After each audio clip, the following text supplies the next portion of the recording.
तीन केंद्रीय मंत्री लड़ेंगे एमपी में विधानसभा चुनाव, लेकिन ज्योतिरादित्य सिंधिया को क्यों नहीं उतारा गया?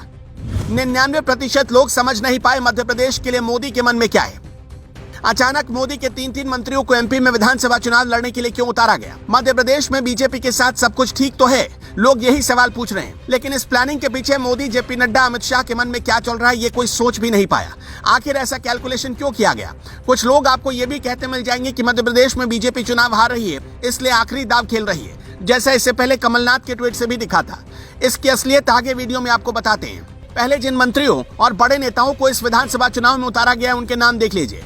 फग्गन सिंह कुलस्ते 33 साल बाद विधानसभा चुनाव लड़ने उतर रहे हैं। केंद्रीय मंत्री नरेंद्र सिंह तोमर 15 साल से सांसद हैं और 15 साल बाद विधानसभा चुनाव लड़ने उतर रहे हैं। कैलाश विजयवर्गीय 10 साल बाद विधायकी का चुनाव लड़ने उतर रहे हैं। प्रहलाद पटेल अपने पूरे जीवन काल में पहली बार विधानसभा चुनाव लड़ेंगे। आंकड़े देखें तो ऐसा लगता है कि बहुत लंबे वक्त के बाद इन सभी को विधानसभा चुनाव लड़ने के लिए उतारा जा रहा। ये कहीं फेल न हो जाए, इसलिए आशंका मन में बनी हुई है। अब इसके पीछे की प्लानिंग बहुत दूर की है। अपनी दूसरी सूची में जिन 39 सीटों के लिए बीजेपी ने उम्मीदवारों के नाम की घोषणा की, उनमें से 36 सीटें तो ऐसी हैं जिससे पार्टी 2018 के चुनाव में हार चुकी है। इनमें से मात्र 3 सीटें बीजेपी 2018 में जीती थी। इसलिए बीजेपी ने अपनी दूसरी लिस्ट में काफी सोच विचार कर बड़े उम्मीदवारों का ही सिलेक्शन किया है। नरसिंहपुर से केंद्रीय मंत्री प्रहलाद पटेल को टिकट मिला है। प्रहलाद पटेल अपने पूरे जीवन काल में कभी विधानसभा चुनाव नहीं लड़े। प्रहलाद पटेल को उनके होम सीट यानी नरसिंहपुर से लड़ने का मौका दिया गया। ये उनके पास भी कुछ अच्छा करने का मौका होगा।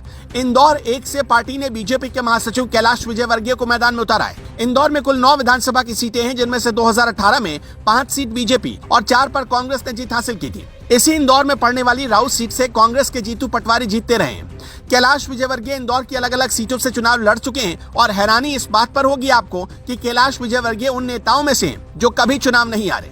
पार्टी उनके इस रिकॉर्ड का पूरे इंदौर में फायदा उठाना चाहती है। साल 2018 में इंदौर 1 विधानसभा सीट से कांग्रेस के संजय शुक्ला की जीत हुई। संजय शुक्ला पैसे वाले परिवार से हैं और इंदौर में काफी दबदबा माना जाता है, इसलिए बीजेपी ने उनकी तोड़ ढूंढ निकाली। मोदी सरकार के एक और मंत्री फग्गन सिंह कुलस्ते को निवास विधानसभा से मैदान में उतारने का फैसला लिया गया। निवास विधानसभा सीट पर कुलस्ते परिवार का ही दबदबा रहा। 2018 में ये सीट कांग्रेस के खाते में गई और कांग्रेस के डॉक्टर अशोक मरसकोले को यहां से जीत हासिल हुई। तीसरे मंत्री हैं नरेंद्र सिंह तोमर और जानकारों की तरफ से ये भी दावा किया जा रहा है कि नरेंद्र सिंह तोमर को शिवराज सिंह चौहान के खिलाफ एंटी इनकम्बेंसी को रोकने के लिए उतारा गया। दरअसल शिवराज सिंह चौहान करीब 20 सालों से मध्य प्रदेश की बागडोर संभाल रहे हैं। ऐसे में पब्लिक कुछ परिवर्तन चाहती है। नरेंद्र सिंह तोमर भी मध्य प्रदेश में अच्छी खासी लोकप्रियता हासिल कर चुके हैं और पार्टी ने उन्हें एक बहुत बड़ी जिम्मेदारी देकर मध्य प्रदेश भेजा। कहा तो ये भी जा रहा है कि केंद्रीय नेतृत्व का क्लियर मैसेज शिवराज तक पहुंचा दिया गया और नरेंद्र तोमर को इसलिए बड़ी जिम्मेदारी देकर भेजा गया है। अब जरा ये समझ लीजिए कि केंद्रीय मंत्रियों के उतरने से क्या फायदा होगा। 3 केंद्रीय मंत्री 3 अलग अलग जोन में उतारे गए। एक को ग्वालियर संभाग, दूसरे को इंदौर संभाग में उतारा गया और तीसरे को नर्मदापुरम संभाग से। केंद्रीय मंत्रियों को उतारकर कमजोर इलाके में बीजेपी अपनी जीत का स्ट्राइक रेट बढ़ाना चाहती है।